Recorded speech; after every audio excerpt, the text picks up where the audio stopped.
tunay na tagasunod ng ating Panginoong Jesucristo. Amen? Kaya lagi natin siya sa atin ng ating masali, talaga bang tayo totoong tagasunod ng ating pong Panginoong Jesucristo? Dahil ganyan po ang nangyari sa mga taong ito. Sa kapanahunan ng ating pong Panginoong Jesucristo, ang daming sumunod sa Kanya, pero hindi totoong tagasunod. Tama? Sa Bible na ating binasa, mga kapatid, napakaraming sumunod sa Kanya, pero hindi lahat totoong tagasunod. Ibig sabihin, hindi lahat ng sumusunod sa ating Panginoong Jesucristo ay nananatili. May sumusunod na sandali lamang at pagdakay, parang usok, parang ulap na nawawala, mga kapatid. Tama ba? Parang usok, parang bulaklak na nananalang. Marami ang sumusunod sa panahon ng ating Panginoong Jesucristo. Grabe! Anong layunin nila? Bakit nagkandara pa sila sa kakahabol sa pagsunod sa ating Panginoong Jesucristo? Dahil mayroon po silang nakukuha ang benepisyo. Tama?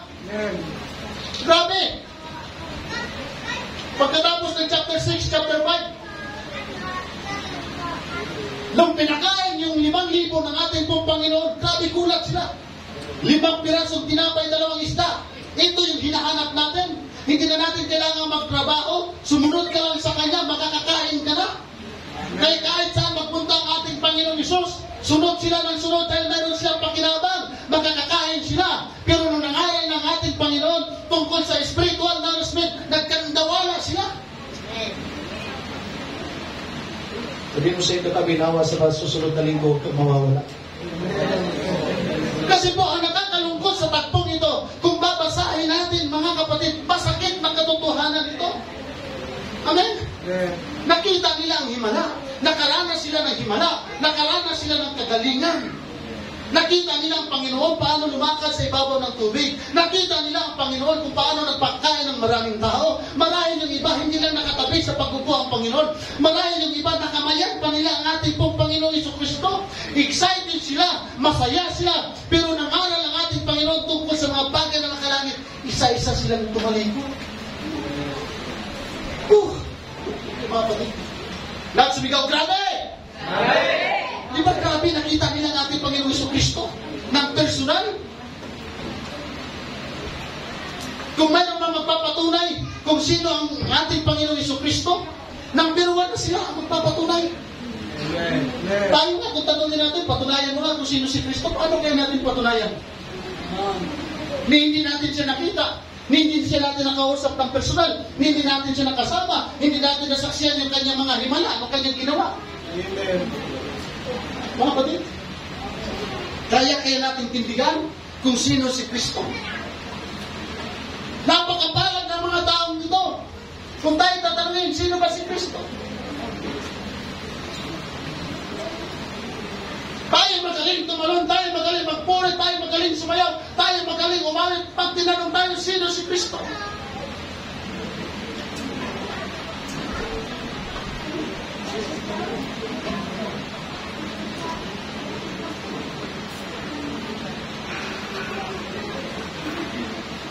Isa ito po.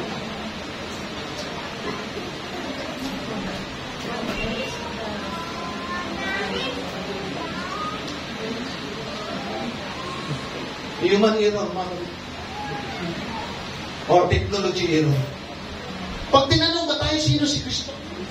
Dahil yung mga taong ito, mga kapatid, nasaksihan nila ang ating Panginoong Jesucristo, pero unti-unti silang nawawala, na dapat manatiling sila dahil nakita nila ang Panginoong Jesucristo, even the disciples.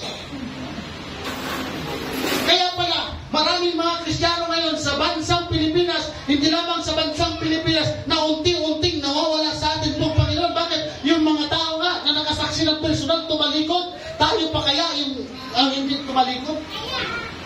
Amen? Sino ang ating Panginoong Jesucristo? Pag hindi natin yan maunawan, pag hindi natin siya lubos na kilala, isang araw, sama mawawala rin tayo sa paglilingkod sa Panginoon. Tama, mga kapatid? Yes, madaling sabihin, we are apostolic. Madaling sabihin na tayo Pentecostal. Pero pag tinanong tayo, sino si Kristo para sa atin? Pag hindi natin siya kilala, pag hindi natin yan maunawaan, mga kapatid, ay sabihin niyo, palakpakan ng palakpak, yata ng iyo, sayaw ka na sayo, hindi mo pala kilala si Kristo. Ba? Sabi ng Biblia, at walang pagtatalo Kailangan dakila ang hiwaga ng kabalalan. Siya'y nahayag sa laman, pinatutuhanan ng Espiritu. Nakita ng mga anghel, pinangaral sa mga hintel.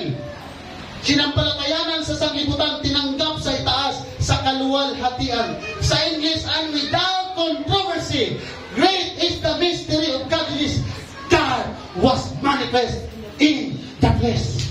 Amen. Yan ang ating Panginoon Jesucristo. Kaya kinikilala natin siyang Diyos dahil walang iba maliban sa ating Panginoon Jesucristo na ng Diyos na nahayag sa laman. Yes, yung mga tao, hanap sa ating Panginoon Jesucristo, hindi nila alam na buhay na kasama ng mga tao. At ang nakakalungkot, mga kapatid, yung mga tao ito, Diyos na ang nakasama nila, nagkandawala pa. Ikaw at ako, mga kapatid, sumasampalataya tayo na nandito siya, kahit hindi siya nakikita. Pero kailangan maging matibay ang ating pananampalataya para hindi tayo mawawala. Katulad niya. Amen. Nag-i-stop?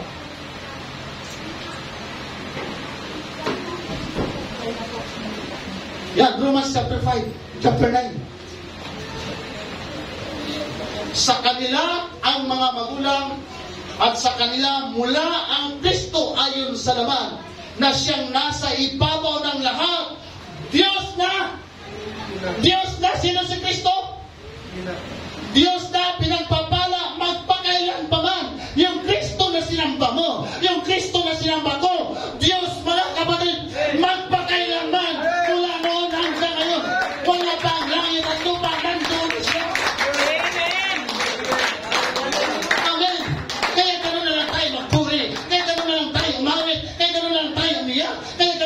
Sumayaw dahil si Kristo na ating sinasamba, yung pala yung nag-iisang Diyos na makapangyarihan ayon sa Biblia.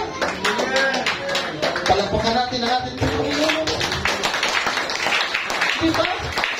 Ang tindi ng privilege na naranasan nila, nakasama na nila ang Diyos na nagkatawang tao.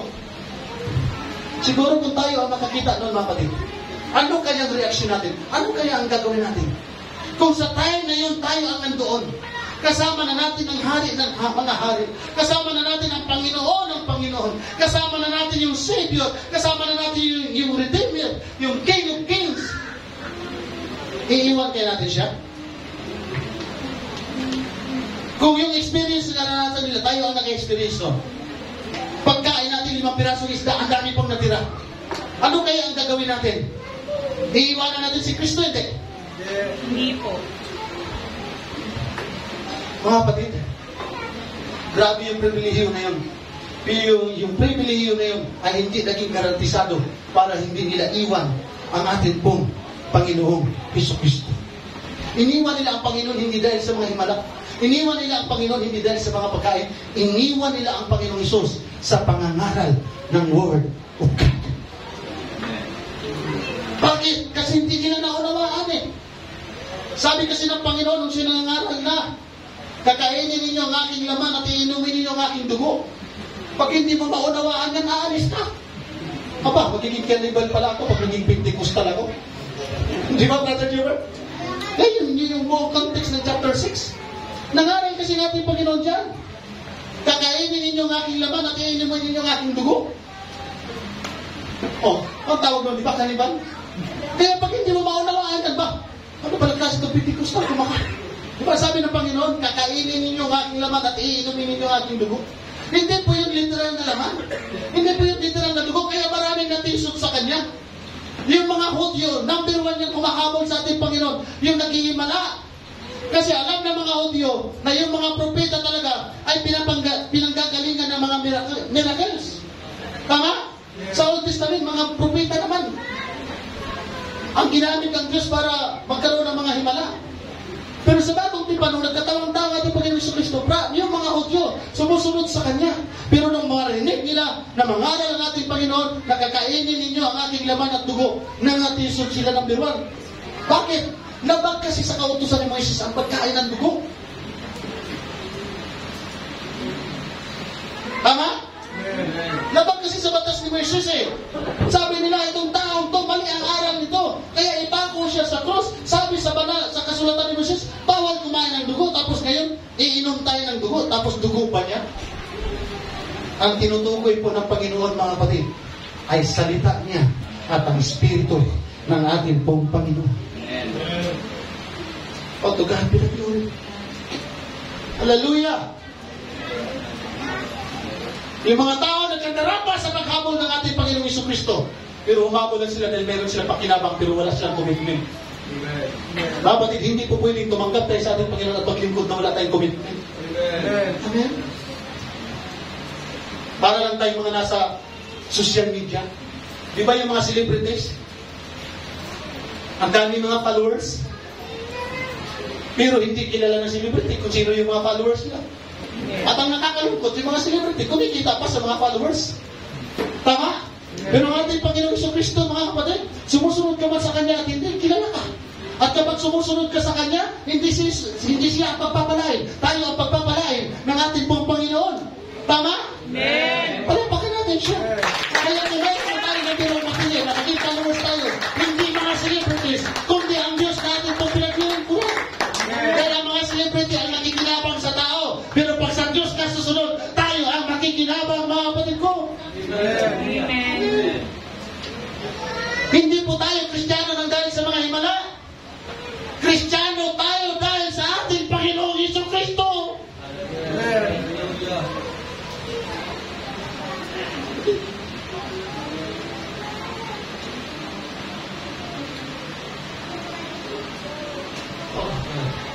Sumusunod sila. Lalo na yung may mga sakit. Kahit tumawid sa ilog ang ating Panginoon. Ito tumawid to eh.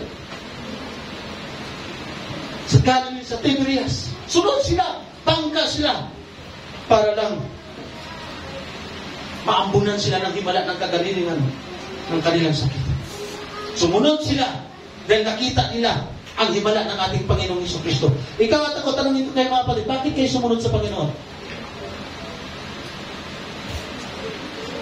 Bakit tayo sumunod sa Kanya? Nakaranas ba tayo ng himala? May mga tao na hindi nakaranas ng himala pero sumusunod sa Kanya. At yan yung maganda, na kahit hindi tayo nakaranas ng himala, patuloy tayong sumusunod sa Kanya. Dahil lamang tayo naglilingkod ng dahil sa himala. Naglilingkod tayo dahil mayroon tayong pananampalataya sa Kanya, mga kapatid. Amen. Naglilingkod tayo ng dahil sa pananampalataya. Hindi tayo naglilingkod ng dahil sa pakinabang. Totoo ba? Amen. Sino po dito nakaranas pumunta ng ayuda? Lalo na pag may ayuda ng bigas. Di ba? Pag may ayuda, unahan tayo. Di ba? Nagsisiksikan tayo. Pag wala ng ayuda. Isa-isa lang nawawala. Wala ng ayuda eh. Tama ba mga kapatid? At to God be the glory, naligtas ako ng dahil sa ayuda. Nagkrusada doon, namigay ng bigas. Evacuation center. Pero bago makuha ng bigas, makinig ka muna ng Word of God. Ayaw ko ng Word of God. Ayaw ko, gusto ko lang ng bigas. Ayaw ko ng Word of God. Pero salamat, naawa pa rin ang Panginoon, sir. Ayaw ko man ng Word of God. Pero gusto ako ng Diyos. Gusto ko lang yung bigas. Pero ang gusto ng Panginoon sa akin, buhay na walang hanggan. Ang dami doon na kinabang sa bigas. Mahigit 1,000 kami. Salamat sa ating Panginoon na sa mahigit 1,000 tinawag ako ng Diyos na hindi dahil sa bigas. Tinawag tayo ng Panginoon para maligtas sa ating pagmamahal. Amen. Kaya kung may himala man o wala, huwag tayong mawawala sa paglilingkod sa Panginoon. Ano man ang ating mararanasan, huwag natin iwanan ang ating Panginoon. Amen. Ang hirap kasi, estudyante tayo, gusto natin magdiploma, pero ayaw natin mag-aral. Hindi pwede yun na matatanggap tayo ng diploma na hindi tayo nag-aaral, mga kapatid. Totoo ba yun? Ang hirap kasi yun yung gusto lang natin ng honeymoon, pero walang commitment. Hello? Amen. Madali mag-asawa. Masaya mag-asawa. Pero ang commitment, mahirap. Amen? Kaya sa ating mga nagbabago ang binata, lalo na't may iniibig, Plano kagad tayo. Ito yung bahay, ito yung ano, ito yung, diba? Pero pag kinasal na, commitment ang kailangan. Dahil yung kasal sa Pilipinas, hindi katulad sa Amerika. Sa Amerika kasi, ngayon, pwede ka magpakasal, mamaya, divorce na. Diba mga kapatid? Pero pag sa Biblia, iba. Ang pinagsama ng Diyos ay huwag paghiwalayin ng tao. Ibig sabihin na makapaghiwalay sa mag-asawa kamatayan. Tama? Kaya maraming mag-asawa sinabi, mamatay ka na sana. Diba? Pag commitment mga kapatid ang pinag-uusapan, kasama na dyan ang gutom, sakit, hirap, kalabit ng pait na maranasan. Pero dahil may commitment kayo sa isa't isa, hindi kayo maghiwalay. Ganun din sa ating Panginoong Jesucristo mga kapatid. Yung commitment natin sa Panginoon, kailangan maunawaan natin.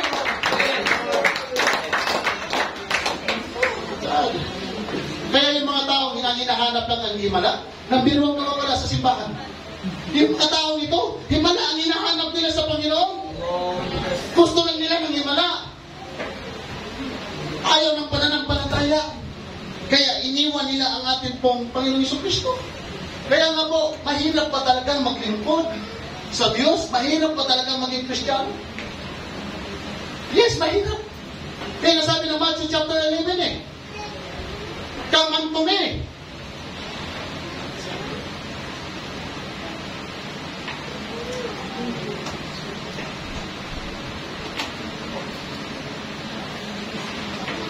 Come unto me, lumapit kayo sa akin. And I will give you rest. For the yoke is easy, and my burden is light. Come to me, and I will give you. Kinakanta ko yan sa video ko, pang-altar call pala sa...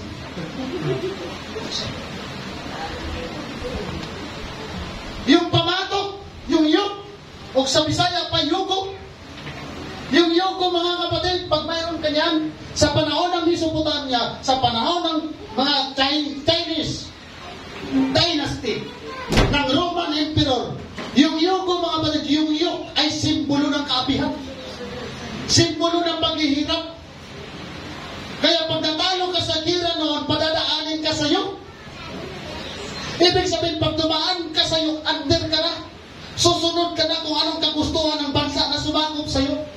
Tingnan niyo po yung Karabaw mga kapatid. Pag sinabitan na ng yugo yan, ang Karabaw nakahanda na yan. Karabaw, kalabaw. Kalabaw po kada. Kalabaw? Ayun. Tagalog na kalabaw na to. Kalabaw. Diba? Yung kalabaw mga kapatid, pag sinabitan na ng yugo yan, alam na ng kalabaw gaano kabigat yung kanyang hihilahin. Subukan niyo po pahilahin ng balsa ang kalabaw na walang yugo. Di ba hindi kakayanin? Pag sinabi tayo yugo sa kalabaw, mabigat na yung hihilahin niya. Di ba? Hirap na hirap yung kalabaw. Pero sige pa rin siya kahila. Wala siyang magagawa eh. Under siya ng tao. Kung pwede lang manundok ang kalabaw, puputay sa natin sa kalabaw. Sa laki niyan mga kapatid. Hindi tayo manalas. Pero under siya ng tao eh. Sakop siya ng tao, kaya wala. Sunod sa kalabaw. Kaya kahit mabigat yung balsa, yung mga nakasakay, di ba tuwa? Di ba? Sino po dito nakasakay sa balsa? Sa Bisaya. Di ba? Gagkaan ng kupras, ng tubo. Ano ba? Ilagay dyan sa balsahan. Yung kalabaw, hirap na hirap yan. Aahon yan, papalusong. Pero yung mga nakasakay dyan, nagpipintuhan pa. Nakadibadro pa nga, paluin pa nga yung kalabaw. Di ba mga pati? Mahirap. Kaya sabi ng Panginoon, my yoke is easy and my burden is light. Alam ng Panginoon kung gaano kabigat ang ating pinapasan araw-araw. Kaya gusto ng Panginoon, lumapit tayo sa Kanya para yung pinapasan natin, tulungan tayo ng Panginoon para hindi tayo mahirapan mga kapatid.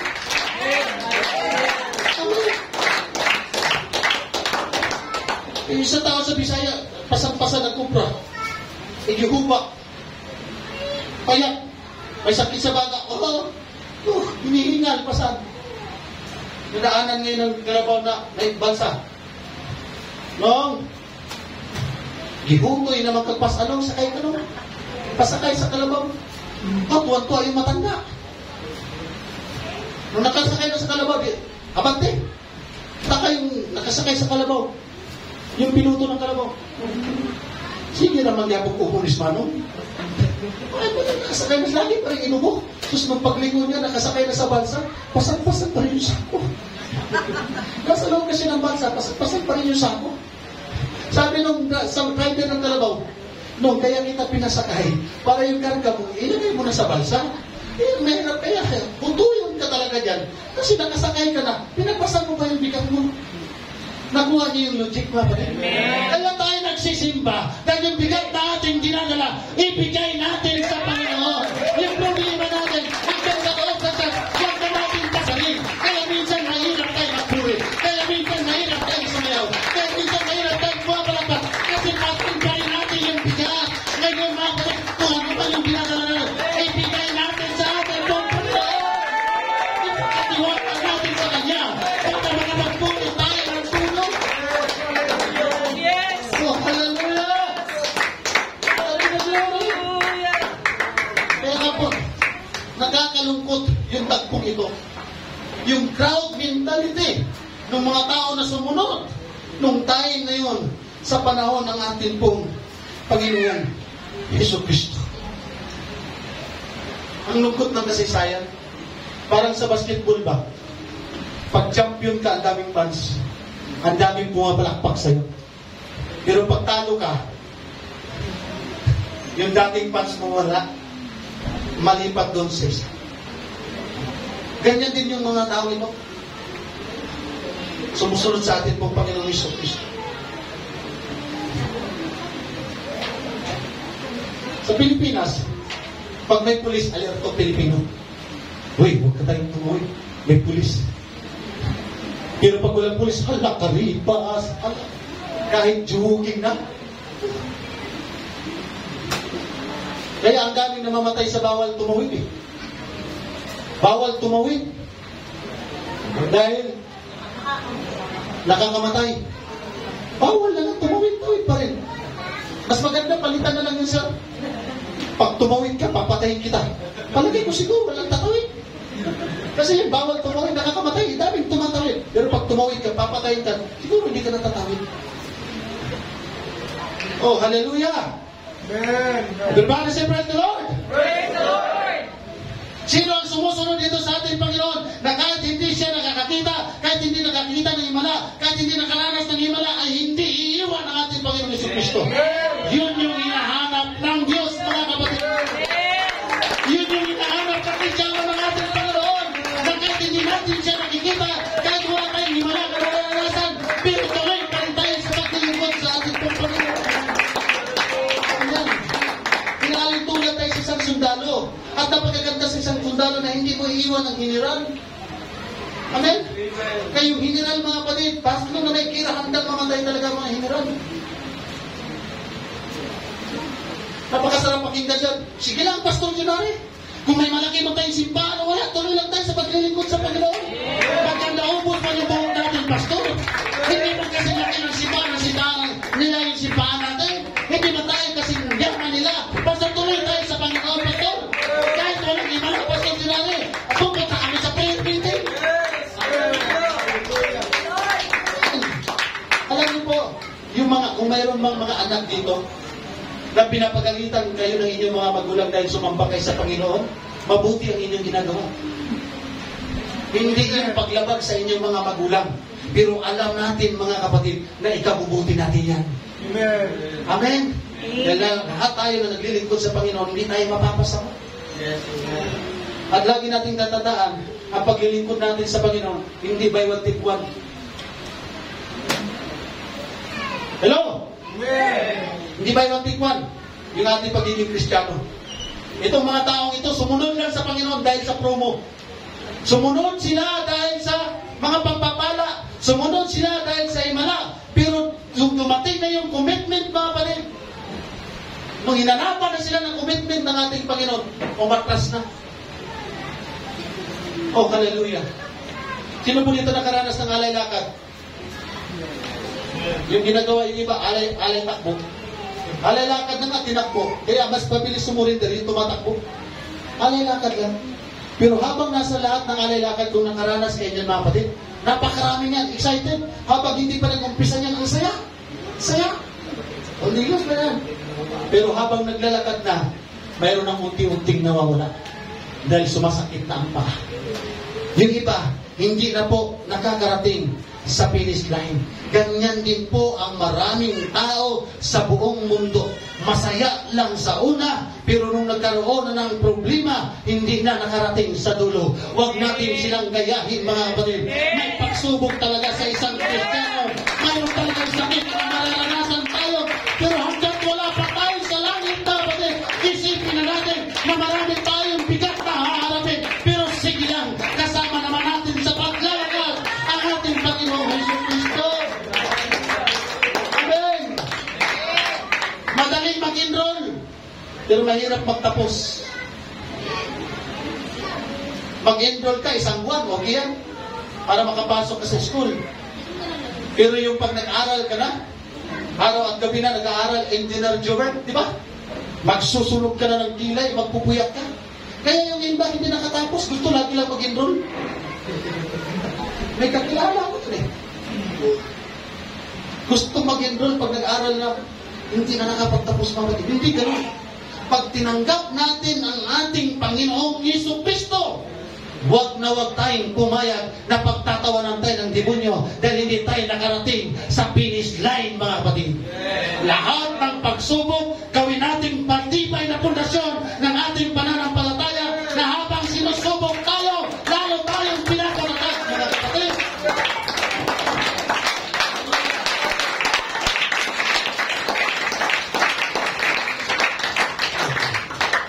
Hindi pwedeng sabon walang tubig. Hindi habang buhay na maliligo tayo puro sabon. Kailangan din nating mabadlian ng tubig. Tama ba mga kapatid? Ganyan po ang paglilingkod natin sa atin po ng Panginoon Diyos. Maraming tao gusto ng pagbabago ayaw ng proseso. Hindi po pwede tayo magbago na wala tayong proseso na pagdadaanan. Tama? Gusto natin ang langit tapos ayaw natin sumunod sa Diyos. Paano tayo makapunta sa langit? Totoo ba kapatid? Kung gusto natin makarating sa langit, sundin natin ang utos ng Diyos. Ang tanong, mabigat bang sumunod sa Panginoon? Oh, hallelujah, hallelujah. Hallelujah, hallelujah. Pag kayo po'y mayroong upuang bakal, pag malamig ang panahon, lumalamig din yung upuang bakal. Pero yung upuang bakal, pag malamig, pag inupuan mo yan, katagalan, iinit na yan. Bakit umuinit yung upuan? Dahil nakaupo ka, mga kapatid. Ganyan din ang salita ng ating Panginoong Jesucristo. Minsan sa una, malamig sa ating pandinig. Pero habang nananatili tayo na nakikinig at sinusunod ang salita ng ating pong Panginoon, magugulat ka na lang, hahanap-hanapin mo na ang salita ng Diyos. Gusto mo na marinig ang salita ng Diyos. Kaya alam mo na ang salita ng Diyos ay hindi pahirap sa tao. Ang salita ng Diyos ay pakinabang natin mga tao. Kaya pumunta ka dito, pag-uwi natin mamaya, mayroon tayong pakinabang na mga spiritual things na nagmumula sa ating pong Panginoon. Kaya lang, alamin natin bakit tayo sumusunod sa ating pong Panginoon. Yun ang kailangan masagot sa ating mga buhay. Bakit ako sumusunod? Dati ito si pastor, nag-Bible study lang. Pero ngayon, nandito na ako sa loob ng simbahan. Ngayon, pumapalakpak na ako. Ngayon, nagpupuri na ako. Ngayon, sumasayaw na ako. Ngayon, nagpipray na ako. Ngayon, umiiyak na ako. Hindi po yan dahil kay pastor. Dahil po yan sa ating pong Panginoon. Amen! Oh, hallelujah! Hindi tayo sumusunod sa ating Panginoon dahil meron tayong pangangailangan sa Kanya. Sumusunod tayo dahil siya talaga ang kailangan natin. Hindi lang ang mga himala. Ang Diyos talaga ang kailangan natin, mga kapatid. Amen! Kumamay ka ng dalawa. Sabihin mo sa Kanya, Kristiyano ka ba ng dahil sa biyaya o dahil sa Diyos?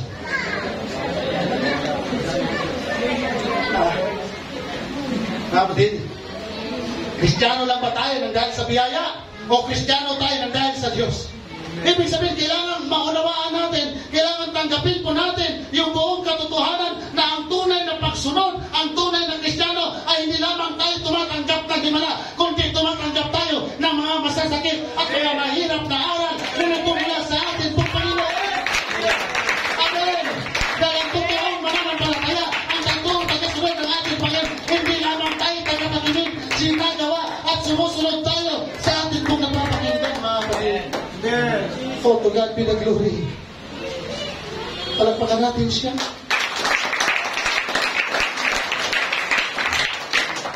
Yeah.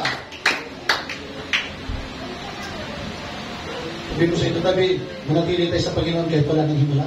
Amen. Diyan ngayon masusubok ang ating pagiging Kristyano. Paano na kung wala ng himala? Sino na po dito ang nakaisang taon na sa UPCL's view? Amen. May himala pa ba tayong nararamdaman? O wala kang himala? Amen? Sigurado kayo mga kapatid. Handa kayong sumunod sa ating Panginoon kahit walang himala. Amen. Yan ang hinahanap ng Panginoon, yung totoong Kristiyano. Kahit walang pagpapala, okay lang yan. Basta kasama natin, Brother Gilbert, ang Espiritu ng Diyos. Dahil ang Diyos ay higit sa lahat ng pagpapala. Kahit walang magulang, basta kasama ang Diyos. Kahit walang kaibigan, basta kasama ang Diyos. Maraming mga tao hindi nakakakita, pero para na rin nakakakita dahil kasama ang Diyos. Maraming mga tao, mga pilay, pero grabe kumapuri parang hindi sila pilay dahil kasama ang Panginoon. At napakasarap na sa atin kung paglilingkod, lagi natin kasama ang ating Panginoon. Ang paglilingkod po natin sa Panginoon, mga kapatid, para tayo nag-gym. Maraming gustong pumayat, ayaw mag-exercise. Di ba totoo yan? Ay, Sister Beth, healthy naman to eh. Nakikita. Nakita ko yung difference yun. Nakikita. Amen? Yes! Di ba makakakita tayo ngayon ng mga maraming mga ano? Gusto nilang pumayat, pero ayaw mag-exercise. Gusto nilang pumayat, pero makikita mo mga pagkain, hindi pang papayat. Ganyan din sa magiging Kristiyano. Kung gusto natin makarating sa langit, kailangan natin buhatin ang cross na ating pinapasan araw-araw. My yoke is easy and my burden is light. Hindi talaga natin kaya, pero kakayanin natin pagkasama natin ang ating Panginoon Yesu Cristo.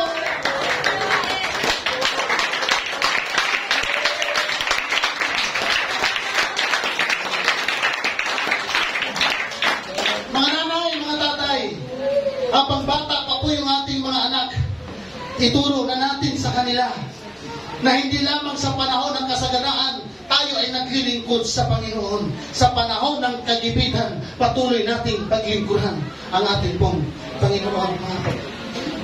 Kasi po ang simbahan, hindi lang naman ito simbahan para sa himala. Amen? Amen. Simbahan din ito para sa pagtuturo ng salita ng Diyos. Amen. Kaya pag hindi natin kayang tanggapin ang turo ng Panginoon kagaya ng mga taong ito, iiwan din natin siya. Maniwala kayo mga kapatid. Itong mga taong ito, nakasaksi na, nakamaya na, kasalo pa sa pagkain ng Panginoon, iniwanan nga siya. Tayo, kaya naman tayo nandito din, matibay talaga ang pananampalataya ko. Sabi mo sa'yo katabi, matibay pananampalataya ko. Di mo, kahit wala ka sa linggo, ako, dito ako. Hinay na, may suot. Sabi ng Bible, mga kapatid, ang bayan na sumusunod sa Diyos, anuman ang pinagdadaanan, pinagpapala ng Diyos. Hallelujah. Amen. Sundin natin ang sinasabi ng Diyos. Kasi po, hindi sapat na makita lang natin siya. Kailangan sundin natin siya. Yun po ang konsepto ng Bible.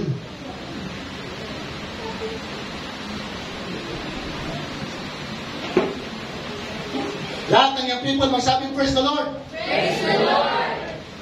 Sino yung mga tagahangan ng K-pop?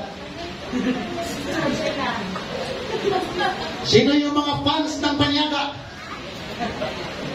Sino yung mga fans ni Coco Martin? Yung mga fans ni Alden Richards?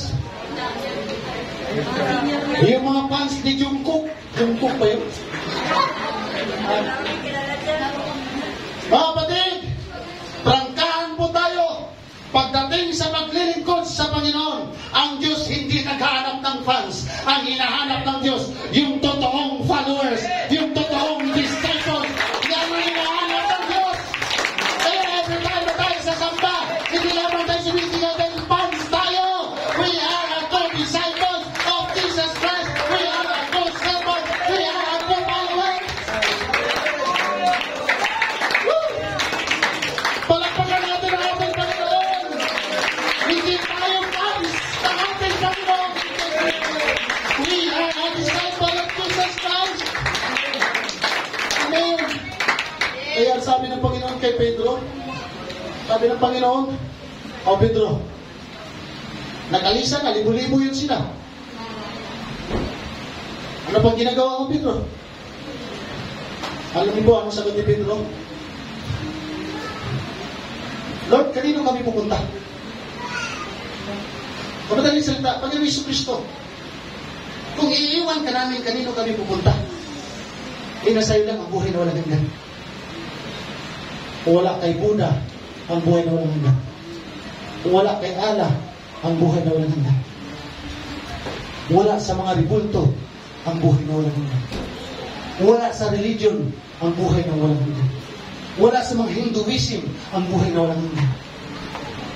Yung Buddhism, wala doon ang buhay na walang hanggan. Ang sabi ni Pedro, Lord, ang dami ng Diyosan mula sa lumang tipan.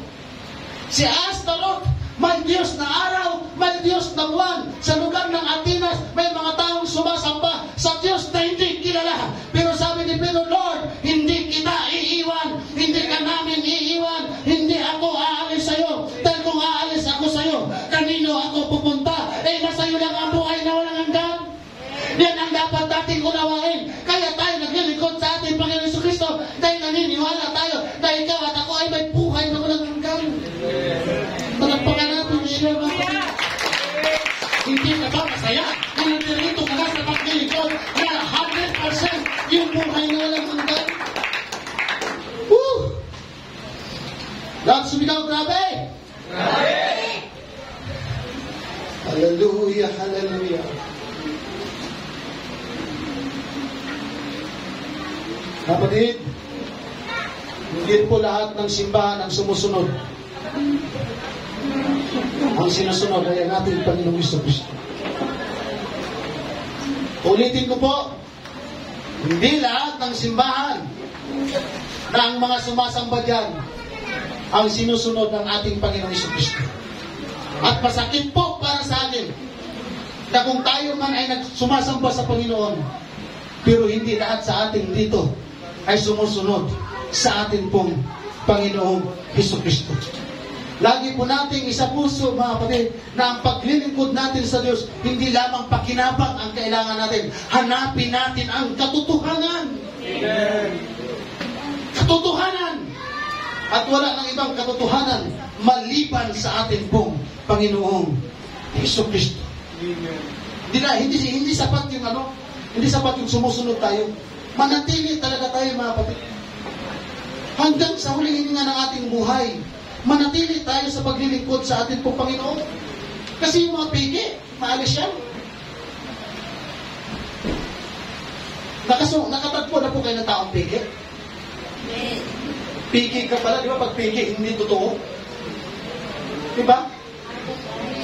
Oh. Hindi ka masaya pag ang kasama mo, pigi. Di ba, mga kapatid? Hindi ka masaya pag ang best friend mo, pigi. Best friend pa naman, pigi pala. Totoo ba, mga kapatid? Alam ng Panginoon kung sinong pigi sa atin. Kaya kung tayo namumuhay ng isang Kristiyanong pigi, iwan na natin sa loob ng iglesia nito ang pagiging pigi at umuwi talaga na tayo na totoo na tayong Kristiyano at hindi na tayo piging Kristiyano, mga kapatid. Dahil ang pagsunod sa Diyos hindi nakabase sa pakinabang, nakabase sa ating pananalig.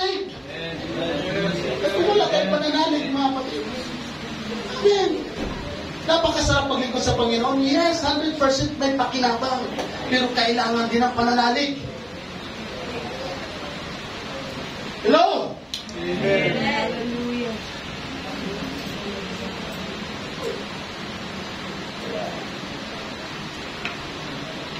Pag walang himala na tayong mararanasan, hindi ko lang alam mga kapatid kung ilan pa sa atin ang patuloy na maglingkod sa Panginoon. Marami na pong mga Pilay ang pumasok dito. Pero nawala.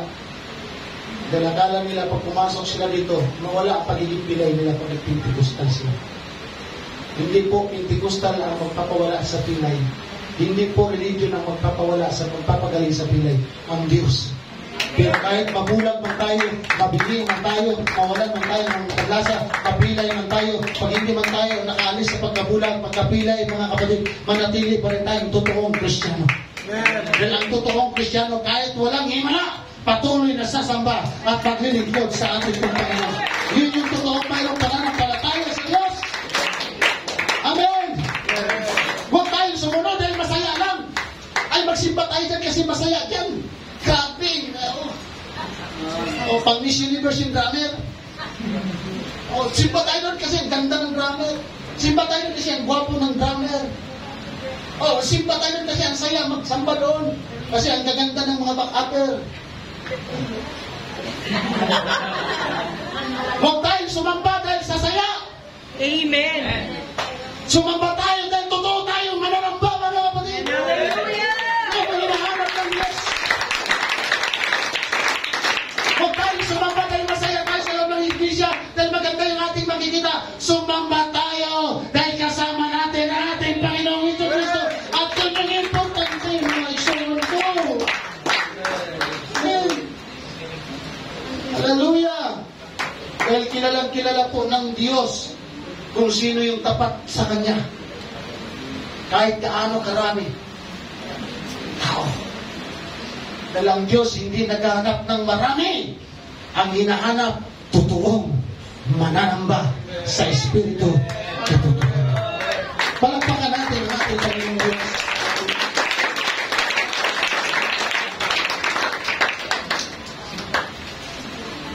Sa atin pong pag-uwi. Picturean niyo po yun. Pwede po ba natin sabay-sabay na basahin yan? Yung nasa yellow. Yan. Sabay-sabay tayo. Lakasan natin. Panginoon, sa inyo lamang ang mga salitang magbibigay buhay. Sa inyo kami susunod. Sa hirap man o ginhawa, sa himala man o katahimikan, kayo ang aming buhay. Picturean natin yan, mga kapatid. Napakasarap basahin araw-araw yan. Dahil kahit anong bigat ng pagsubok ang pagdadaanan natin, hindi tayo mawawala sa paglilingkod natin sa ating pong Panginoon. Sa hirap man o ginawa, may ginawa man o wala, kung wala, kasama natin ang Diyos. Kaya yung buhay natin, mga kapatid. Amen. Oh, hallelujah. Ang salita po ng ating Panginoong Jesucristo, mga kapatid ko, ay hindi pampalipas oras, kundi ang salita ng Panginoon ay nagbibigay ng buhay, kalakasan sa ating po mga kaluluwa. Yan yung dahilan kung bakit tayo sumasamba. Ang salita ng Diyos ay hindi laging komportable, pero laging kapaki-pakinabang. May pakinabang sa salita ng Diyos. Hindi lahat ng tama ay madali, pero lahat ng mula sa Diyos ay tama.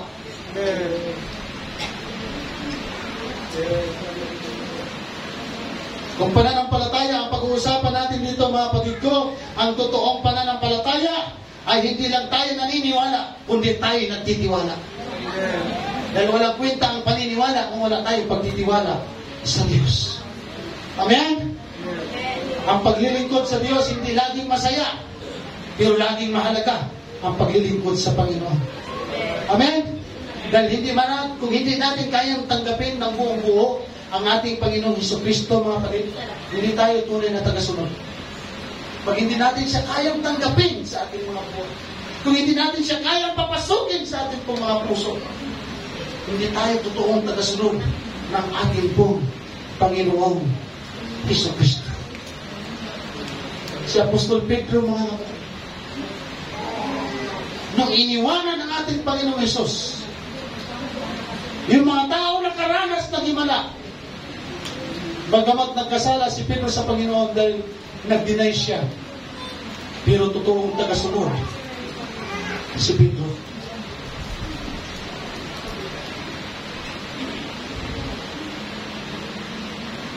Magandang pakinggan, we are a followers of Jesus Christ.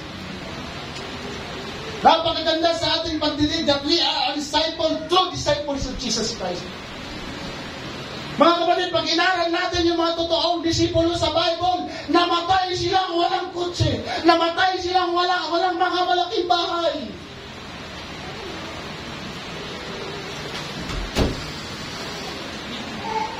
Hello?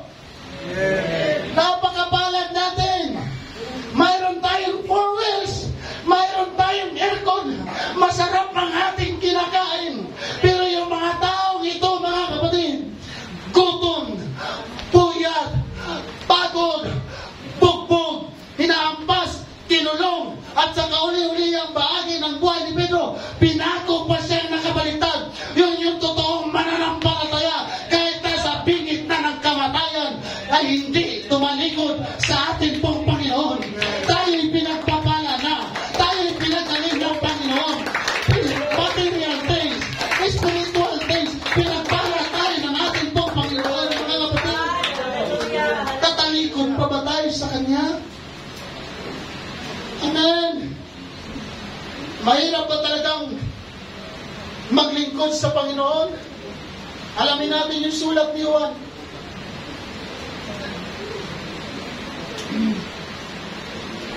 Yan. Pakibalik sa kaya. Yan. Malaking tanong po yan, mga kapatid. Maraming mga tao nagsasabing, Pastor, hindi mahirap maglingkod sa Panginoon. Pero hindi ko na nakikita ngayon. Pastor, grabe talagang himala ng Diyos. Oh, praise the Lord, hallelujah, tagpo. Hala, sayaw dito, nasaan na ngayon? Pastor, grabe, binidyo ko, nag-devotion ako, nag-Holy Ghost ako, wala sa pag-isyesal ba? Nasaan na ngayon? Pastor, nag-pray ako ng 3 araw, nag-fasting ako ng 3 araw, nasaan na ngayon? Ang totoong disipulo, mga kapatid, kahit hindi ka dumanas ng karangyaan, mamatay ka man sa gutom, basta kaglilingkod ka sa Panginoon at hindi natin tinatalikuran ang Panginoon. Yun yung totoong disciples. Kaya hindi tayo sumusunod at naglilingkod nang dahil sa pagpapala, tayo sumusunod dahil totoo tayong mananampalataya. Sabihin mo sa katabi mo, pag natisod ka sa Panginoon, piki ka. Walang Kristiyanong piki na makakapasok sa langit. Ang makakapasok, yung mga pinugutan ng ulo, yung mga nilagari ng buhay, yung mga pinana, yung mga pinako, nakaranas ng matinding persecution. Ito lang kasi ang masakit, mga kapatid. Gutom lang nawala sa paglilingkod sa Panginoon. Tapos we are true disciples, piki! Sabihin mo sa katabi, hindi tayo piki. Kahit gaano kasakit ang salita ng Diyos, tuloy tayo sa paglilingkod dahil hindi tayo piki. Amen. Kailangan ang daligan natin ang salita ng Diyos. Ang sabi ni Juan, nakasan natin, sabi-sabay natin basahin, mga kapatid. Ang pag-ibig sa Diyos, ating tinutupad ang kanyang mga utos. Ay! Pag hindi mabigat ang utos ng Diyos, hindi mahirap paglingkod sa Panginoon. Bakit tayo nahihirapan? Kasi nahihirapan tayong sumunod sa utos ng Diyos. Pero pag sinusunod natin ang utos ng Diyos, hindi po mahirap paglingkod sa Panginoon. Napakasarap pong maglingkod sa Panginoon. Mga kapatid, napakalaking pribileyo na makahawak tayo ng mikrofon. Napakalaking pribileyo na tayo makatugtog. Napakalaking pribileyo na tayo makahawak. Napakalaking pribileyo na tayo makatayo sa likod ni Pagpito. At malaking pribileyo na nakaupo kayo dyan.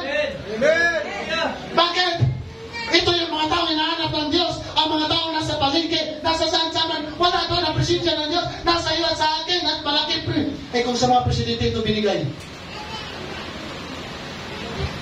Ba? Kung kay Songbird, Ma'am Ada binigay yung pagbabackup, ay hanapin natin yung mga professional singer. Ang kalowis mga taga-Hillsview. Brother Selwyn, kung mga professional na mga tumutugtog lang ang hinahanap ng Panginoon, wala tayo, Brother Gilbert. Gwapo lang ang mayroon tayo. Pero tingnan niyo ba, pagkatingkod tayo sa Panginoon. Grabe pribileyo, hari ng mga hari, Diyos ng mga Diyos, taga-awit ka, taga-tugtog ka, mamalig. Hindi lang tayo gwapo, espesyal pa tayo sa harapan ng ating pong Panginoon. Pero lahat ng bagay na ito ay mawawala kung tatalikod tayo sa ating pong Panginoon. Bakos, kung iniisip natin tumalikod, mas lalo pa natin paglingkuran ang ating Panginoon, mga kapatid. Amen! Oh, hallelujah. Yan. Sabi ni Pedro, at isang batong katitisuran at isang malaking bato na ikararapa, sapagkat sila ay natitisod sa salita. Totoo po yan. Masakit po sa ating mga Kristiyano, yung matisod ka na sa pastor, matisod ka pa sa salita ng Diyos. Ito yung mga batid. Aminado naman ako dyan. Dahil mayroon na talaga nagsabi sa akin, Pastor, tisod na tisod talaga ako sa iyo. Sabi ko, bro, grabe, kakagulat ka. Akala ay kung parehas tayo, ako rin tisod na tisod sa iyo. Amen? Sabi ni Pedro, kaya tayo matitisod kay Jesus pag hindi natin tinatalima ang salita ng Diyos. Pero yung salita ng Diyos, diyan na talaga tayo nakatalaga. Ang sumunod, ang hindi sumuhay. Para hindi tayo naghirapan, mga kapatid. Amen. Kung kayo po ay natitisod sa akin, to God be the glory, salamat sa Diyos, okay lang yun. Dahil tao kayo at hindi kayo mo. Mayroon din kayong damdamin at damdamin katulad ko. Nasasaktan talaga mga kapatid. Parehas tayo nasasaktan. Pero salamat sa presensya ng ating Panginoon na ginagamot niya ang sukat ng ating pong mga puso. Amen. Sabi mo sa iyong katabi, sumunod ka sa Panginoon, hindi dahil sa pakinabang, kundi siya ang Diyos natin. Amen. Amen. Amen. Hallelujah. Ano bang ibig sabihin ng seasonal Christian? Kapatid. Ay, seasonal Christian. Di ba mayroon ganun? Minsan mayroon, minsan wala. Oh. Seasonal Christian. Mainit pag may himala. Pero pag mahirap, nilalamig. Kamayan mo yung katabi mo. Malamig o mainit? Pag malamig, okay lang yan, may aircon. Huwag tayo maging seasonal Christians, mga kapatid. Amen. Huwag tayo maglingkod dahil umaasa tayo na may himala.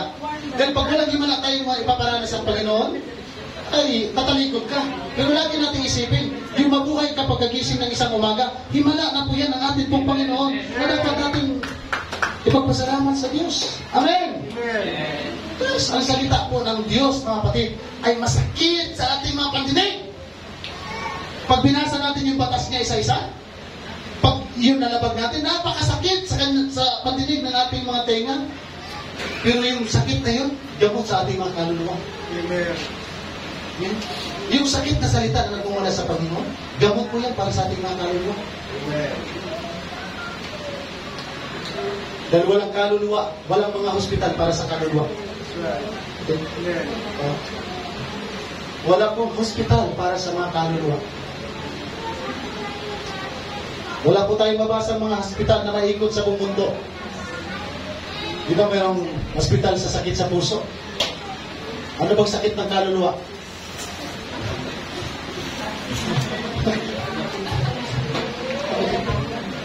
Walang hospital sa sakit ng kaluluwa. Pag hindi natin pinapakain ang katawan natin ng pagkain, mamamayat, manghihina at mamamatay. Ang kaluluwa natin, mga kapatid, pag hindi nakapakinig at nakakakain ng salita ng Diyos, hirap na hirap ang ating pong kaluluwa. Kaya tingnan niyo po, obserbahan, pag tayo sumasamba, nasasaktan na tayo sa salita ng Diyos, pero pumapalakpak ka pa rin. Nagpupuri pa rin tayo. Sinisigaw pa rin natin ang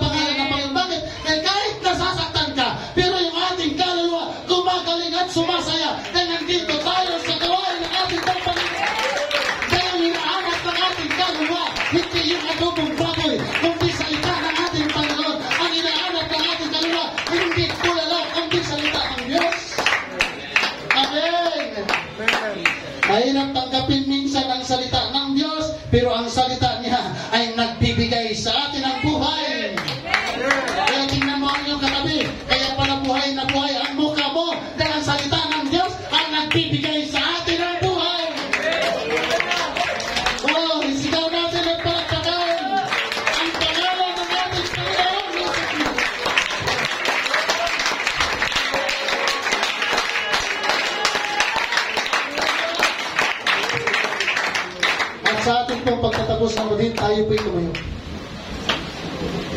At ako po'y naniniwala, mayroon pong inihasik sa puso ninyo